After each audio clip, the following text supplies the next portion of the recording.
வணக்கம். சூப்பரான ரெசிபி தான் இன்றைக்கி நம்ம பார்க்க போகிறோம்.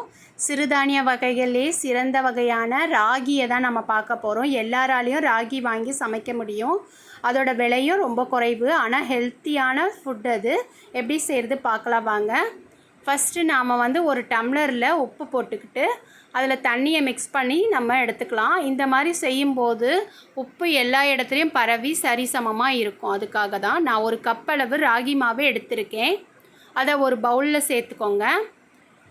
சேர்த்துட்டு இந்த தண்ணியும் உப்பையும் நல்லா மிக்ஸ் பண்ணிவிட்டு இந்த ராகி மாவில் ஃபுல்லாக ஈரப்பதம் இருக்கிற மாதிரி நல்லா ஒரு மிக்ஸ் பண்ணி எடுத்துக்கலாம். ராகி இப்போ எப்படி இருக்குது கலர் பாருங்கள். அதுக்கப்புறம் எப்படி இருக்குன்னு பாருங்கள். உங்களுக்கே தெரியும் எந்த மாதிரி நம்ம செய்யணும்னு. நம்ம செய்யும்போது கொஞ்சம் கட்டிகள் பட செய்யும். ஆனால் நம்ம அந்த கட்டிகள் எல்லாம் உடச்சி எடுத்துடணும். நல்லா சாஃப்டாக எடுத்துக்கலாம்.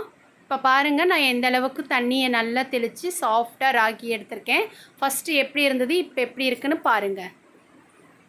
ஒரு இட்லி பாத்திரத்தில் துணி போட்டு அதுக்கு மேலே ராகி மாவை போட்டு நல்லா அழுத்தமாக வச்சு அப்படியே மூடிடலாம்.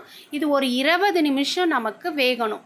20 நிமிஷம் வெந்ததுன்னா நம்ம உடலுக்கு எந்த உபாதைகளும் ஆகாது. நல்ல டேஸ்டியாகவும் ஹெல்த்தியாகவும் இருக்கும். இது இப்போ எந்த கலரில் இருக்குது, இது வெந்ததுக்கப்புறம் எந்த கலரில் இருக்குன்னு நம்ம பார்க்கலாம். அதுலேயே பிகினர்ஸ்க்கெல்லாம் ஈஸியாக செய்கிறது தெரியும். இப்போ நான் எல்லா மாவையும் கொட்டிட்டேன். இப்போ அப்படியே மூடி வச்சு ஒரு 20 நிமிஷம். எல்லாராலையும் வெந்தது எப்படின்னு பார்க்க முடியாது இல்லையா? அதனால் நம்ம ஒரு 15லேருந்து 20 நிமிஷன்றது நம்ம ஒரு 20 நிமிஷம் கணக்கு வச்சுக்கோங்க. அது ரொம்ப ஈஸியாக இருக்கும் பிகினர்ஸ்க்கெலாம். அப்படியே நம்ம ஒரு 20 நிமிஷம் வேக வச்சு எடுத்துக்கலாம்.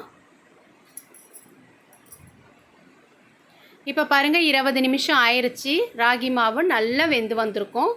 ஓப்பன் பண்ணி பார்க்கலாம்.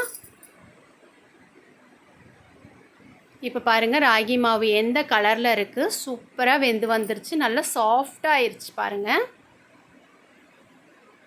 இப்போ இந்த ராகி மாவை எடுத்து நம்ம வேறு ஒரு பாத்திரத்துக்கு மாற்றிக்கலாம்.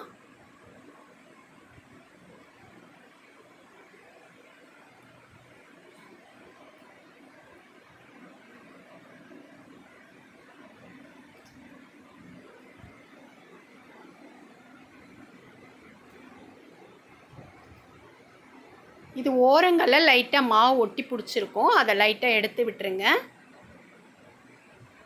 பாருங்கள், நிறைய ஒட்டி பிடிக்கல. அந்த ஓரத்தில் மட்டும் லைட்டாக ஒட்டி பிடிச்சிருக்கு. அதை மட்டும் எடுத்துட்டோன்னா போதும். இப்போ இந்த ராகி புட்டு செய்கிறதுக்கு ரொம்ப டேஸ்ட்டாக கொடுக்கறதுக்கு இந்த வேர்க்கடலை தேவைப்படுது. இந்த வேர்க்கடலையை நல்லா தோல் நீக்கிட்டு மிக்ஸி ஜாரில் நல்லா அரைச்சி எடுத்துகிட்டு வந்துடலாம்.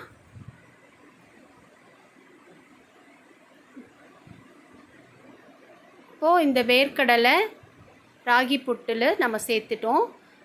இப்போ தேங்காய் துருவலையும் நம்ம இதில் சேர்த்துடலாம். ஏலக்காவும் நான் பவுடர் பண்ணி வச்சுருக்கேன். அந்த ஏலக்காய் பவுடரையும் இதில் சேர்த்துருங்க. இப்போ நான் நாட்டு சர்க்கரை சேர்த்துருக்கேன். நீங்கள் நாட்டு சர்க்கரையும் சேர்த்துக்கலாம், இல்லை வெல்லத்தை பொடி பண்ணியும் சேர்த்துக்கலாம். அது நம்ம இஷ்டம்தான்.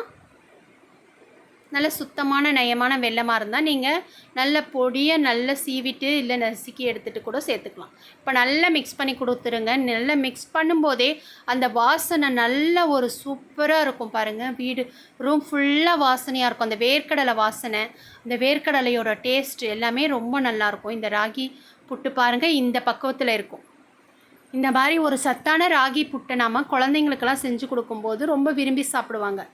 எப்பயும் ஒரே மாதிரி மெத்தடில் நம்ம செய்யாமல் இந்த மாதிரி மாற்றி செய்யும்போது நம்ம உடலுக்கு ரொம்பவும் வலிமையை அதிகமாக கொடுக்குற இந்த ராகியை நம்ம பல விதமாக சேர்த்துக்கிறது ரொம்ப நல்லது.